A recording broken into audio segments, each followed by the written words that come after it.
Барьцаалын зээлдэгч урмаар зээл олгох тухай иргэний хуулийн 286 дугаар зүйлс зохицуулсан уг гэрээг нэг талаас барьцаалан зээлдүүлэх газар, нөгөө талаас зээлдэгч нар байгуулах бөгөөд барьцаалан зээлдэх газар нь зээлийн гэрээний үүргийн гүйцэтгэлийг хангуулахаар зээлдэгчээс хөдлөх эд хөрөнгийг барьцаанд бариулахыг шаардах хэрэгтэй.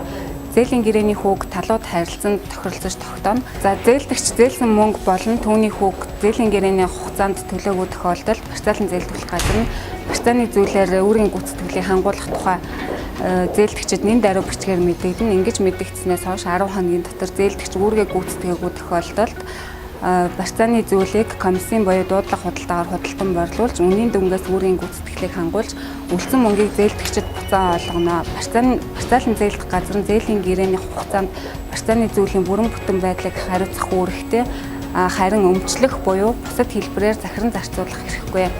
Хуульд өөрөөр заагаагүй бол уг гэрээг бичгээр байгуулах бөгөөд бичгээр байгуулаагүй гэрээ нь хүчин төгөлдөр бус байна.